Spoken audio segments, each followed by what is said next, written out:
안녕하십니까. YTN 라디오 황보선의 출발새 아침 황보선입니다. 야당이 부적격 판정 내린 장관 후보자 3명에 대해서 문재인 대통령이 인사청문 보고서 재송부를 국회에 요청했는데 그 시한이 모레로 짧습니다. 임명 강행할 뜻을 내비친 셈으로 보이죠. 여당 내부에서 반대하는 목소리도 들립니다. 자, 목소리를 세게 내겠다던 새 당대표는 말을 아끼고 있습니다. 자, 두 후보자를 이른바 데스노트에 올렸던 정의당의 박원석 사무총장과 이 상황 짚어보겠습니다. 출범한 지 넉 달이 된 공수처가 첫 수사 대상을 정했는데 조희연 서울시 교육감의 전교조 해직교사 특별 채용 개입 의혹입니다. 많은 사람들이 고개 갸우뚱합니다. 잠시 뒤에 전교조의 입장을 들어보겠습니다. 리틀 노무현으로 불리는 김두관 더불어민주당 의원이 대선 출마 머지않아 할 것 같습니다. 공약급 아이디어도 내놓고 있죠. 2부에서 김두관 의원도 만나보겠습니다. 이른바 청와대 하명수사 의혹 사건 엊그제 첫 공판 열렸죠. 피고인들은 검찰에 삼류소설이라며 강하게 혐의를 부인하고 있는데요. 당시 울산경찰청장이었던 황운하 더불어민주당 의원의 얘기는 3부에서 듣겠습니다. 2021년 5월 12일 수요일 YTN 라디오 황보선의 출발새 아침 시작합니다. 지난 1월에 공수처가 공식 출범했죠. 이제 넉 달 됐는데요. 공수처가 조희연 서울시 교육감 전을 전교조 해직교사들 특별 채용했다. 이런 의혹으로 수사 대상 1호로 지금 결정했습니다. 자, 이 관련해서 전교조 입장 어떤지 정소영 대변인 연결해서 얘기 나눠보겠습니다. 안녕하십니까? 네, 안녕하세요. 예, 먼저 저도 좀 처음 들었을 때 좀 갸우뚱했습니다. 고개를. 공수처가 왜 조희연 그 교육감을 그 수사 대상으로 삼았을까요? 배경이 뭐라고 보십니까? 네, 저희도 그게 정말 의문입니다. 예. 공수처가 만들어진 이유가 있지 않습니까? 예. 예, 바로 사법 개혁인데요. 국민들이 바라는 거는 무소불위의 권력을 휘두르면서 법의 심판대에는 서지 않았던 고위 판검사나 고위 경찰의 권력형 비리를 수사하라는 건데요. 예. 그래서 1호 사건으로는 기소 독점권과 제 식구 감싸기 행태로 법의 망을 벗어났던 검찰 비위 사건을 선택할 거라는 관측이 높았잖아요. 예. 네. 그런데 그건 하지 못하고 왜 교육감인지, 그것도 왜 해직교사 특별 채용을 문제 삼는 것인지 정말 되묻고 싶고요. 예. 더구나 공수처는 대법원장, 대법관, 검찰총장, 판검사, 예. 또 경무관 이상의 경찰 등에 대해서만 공소권을 가지잖아요. 예. 네, 조 교육감을 수사해도 결국은 검찰의 기소 또는 불기소 의견으로 송부를 해야 되는데 네. 왜 이것을 선택을 했을까? 예, 여야의 눈치를 보다가 쉬운 사건을 선택한 게 아니냐는 말도 있는데요. 예. 또 뭐 소 잡는 칼로 닭 잡는다 이런 말도 있었고요. 예. 만약 정말 쉬운 사건을 선택하려는 게 이유라면은 공수처가 존재할 이유가 없다고 봅니다. 예, 알겠습니다. 자, 그리고요. 지금 이제 이 공수처에서 혐의를 잡고 있는 이제 특별 채용이요. 네. 근데 이렇게 표현을 하는데 이게 직권 남용이다. 이 방향으로 좀 수사를 할 것 같은데. 근데 원래 이게 고유의 그 교육감 권한이라면서요? 아, 네, 맞습니다. 마치 특별 채용이 문제가 있는 것처럼 얘기가 되고 있는데요. 예. 사실은 그렇지 않고 이제 교원의 특별 채용은 교육공무원법 제33조에 의해서 교육감에게 위임된 권한 사항이고요. 예. 교육감은 특별 채용에 대한 재량권이 있다고 해석하고 있습니다. 예. 네. 그러면 이제 이게 특별 채용이지만 투명한 과정을 통해서 어쨌든 채용한 건 맞죠? 어떻게 되겠습니까? 예, 예전에 2016년에 교육공무원 임용령이 개정이 돼서 특별 채용을 공개 경쟁 방식으로 하라고 바뀌었어요. 예. 네, 이에 따라서 서울시 교육청도 이제 이전과 달리 정식 공고를 내고 또 서류 탈락자가 발생하는 등 공정한 절차를 거쳐서 진행했습니다. 예, 그렇군요. 자, 그러면 이제 이렇게 고유의 권한인데 이걸 가지고 직권남용 혐의로 수사하겠다는 건데, 이게 좀 이 수사가 제대로 진행이 될지 모르겠습니다. 어떻게 보십니까? 아, 그래. 예. 과연 이제 뭐 공수처에서 이것을 수사를 할 일인지도 잘 모르겠고, 네. 네. 어떻게 하려고 하는 건지 저희도 좀 많은 우려가 그래요. 있습니다. 예, 알겠습니다. 예. 그러면은 이게 그럼 뭐 적폐 세력의 종노릇이다. 이 수사가 이런 입장을 네. 내셨던데 어떤 의미입니까? 이건? 네, 어제 정교조에서 성명서를 냈는데요. 예.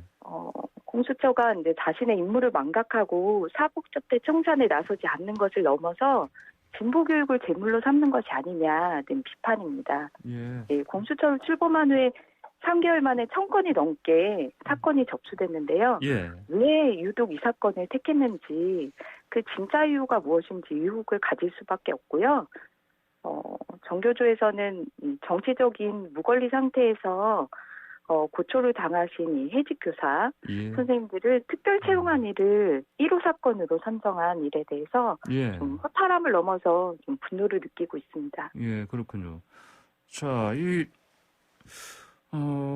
조희연 교육감도 그렇고 또 이 특별 채용된 교사분들도 그렇고 네. 공수처가 원래 수사 대상으로 삼는 고위공직자는 아닌데. 네, 그렇죠. 예. 그리고 결국은 수사를 하더라도 기소는 또 공수처가 못하고 또 그렇죠. 검찰에 검찰이 넘겨야 조사를 되고 하고. 검찰이 예. 또 결정해야 되고요. 네. 그러면 이게 이제 그러면 뭐 이른바 정치적인 목적이 있지 않고서는 이해할 수 없는 결정이다. 이렇게 또 얘기를 하셨죠?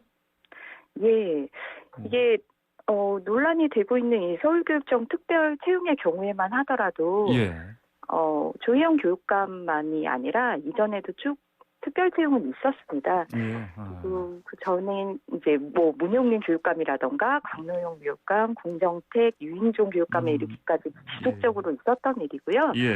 또 보수 성향으로 분류되었던 공정택 전 서울시 교육감 시절에는 10명 이상의 특별 채용이 있었어요. 예. 그리고 그 당시에는 뭐 공고도 없이 진행이 됐었는데요. 그래요? 감사원에서도 이들 뭐 직권 남용으로 고발하거나 이런 일이 전혀 없었습니다. 그렇군요. 그런데 이제 감사원에 이어서 이번에 공수처까지 예.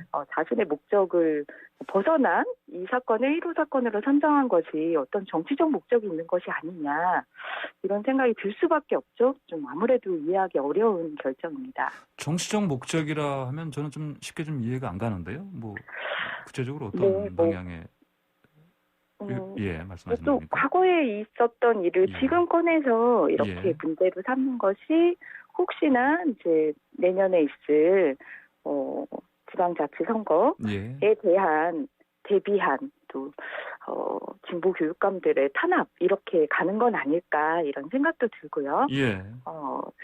아무튼 이해할 수 없는 일이기 때문에 어떤 목적이냐라는 걸 오히려 공수처에서 밝혀야 될 일이라고 생각합니다. 알겠습니다. 근데 지금 여당 의원들도 여당 내에서도 이 소식 듣고 좀 당혹해하는 분들이 있는 것 같아요 보니까요.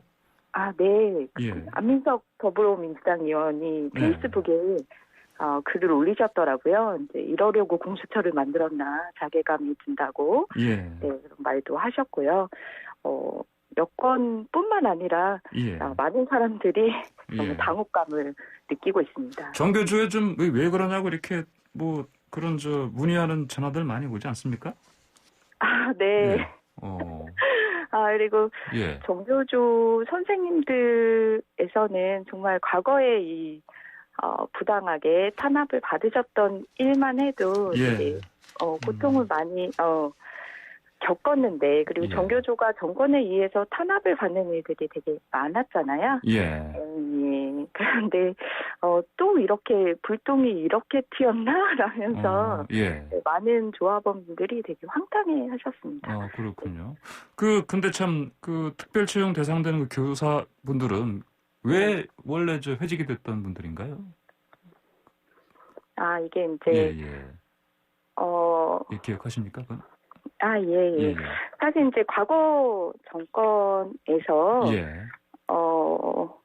고등학교에 이제 다양한 이명박 정부 시절에 고등학교 다양한 이런 이야기를 하면서 뭐 자립형 자립형 사립고라든지 뭐 다공고 이런 여러 가지 이제 형태의 고등학교가 생기고 이제 고등학교 입시까지 이렇게 진행이 되는 일도 있었고요. 그런 상황에서 이제 이거를 좀 제대로 세우기 위한 일이 되게 중요한 관심사였습니다. 그럴 예. 때 이제 교육감 선거가 있었고요. 예. 교사들은 이제 정치적인 권리가 거의 없습니다. 네. 거의 없어서 예. 그렇지만 이제 좀 이 교육감 선거가 제대로 되어야 좀 조금이라도 좀 예. 교육이 바뀔 수 있지 않은가 이런 생각을 했었고요. 예. 예. 네, 선관위에서 이제 좀 해석을 받고 교사가 할 수 있는 예. 아주 작은 그런 일들을 좀 했었는데 네네. 그때는 이제 뭐 선관위에서 해석을 이렇게 쭉 받고 이제 아주 작은 일들을 한 그런 것에 대해서 이제 나중에 선거 후에는 이것이 이제 불법이다라고 해서 이 선생님들이 예. 고초를 받으셨어요. 예. 네. 그랬군요. 알겠습니다. 자, 그리고요. 근데 조희연 교육감께서는 이제 무혐의 소명하겠다 이런 입장 밝혔습니다. 정 교수께서는 앞으로 수사 좀 어떻게 대응하실 생각이십니까? 네. 이렇게 해직되셨다가 다시 복직되신 선생님들이 다시 좀 고통을 받게 되셨는데요. 예.